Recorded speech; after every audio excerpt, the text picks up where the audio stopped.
እኔ ጠቅላይ ሚኒስትር ሆኜ ይሄን ሀገር እንዳገለግል ስመረጥ ሲሾም የዛን ቀን ነው ዲግሪዬን የወሰድኩት የጠቅላይ ሚኒስትርነት ሰርቲፊኬት የወሰድኩት።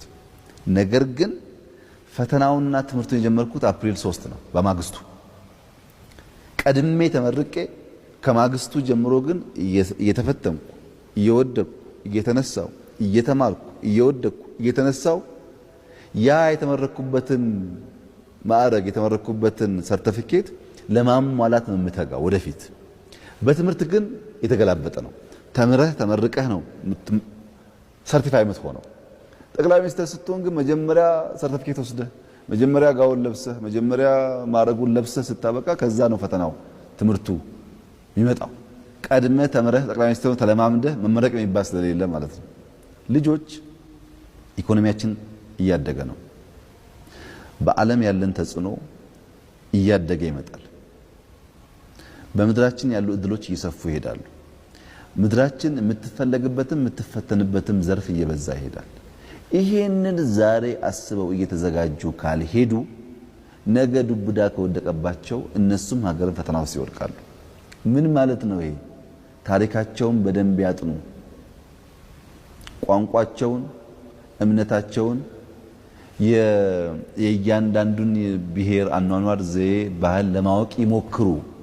ብዙዎቻችን ሀገራችን አናቅም፣ ሰፈራችን ነው የምናውቀው። ኢትዮጵያን እየዞርኩ ባየሁበት ቁጥር የገባኝ ነገር ብዙዎቻችን ፖለቲከኛ ምንሆን መምህር ምንሆን ነጋዴ ምንሆን ከወጣንበት ሰፈርና ከውስን ቦታዎች ውጪ ሀገራችን አናቅም። ሀገራችንን በደንብ እያወቅን ብንሄድ ለሀገራችን ያለን ፍቅር እያደገ ይሄዳል። ሀገራችን የመለወጥ አቅማችን እያደገ ይሄዳል። ያልታዩ እድሎች ለማየት አጋጣሚ ይፈጠርልናል።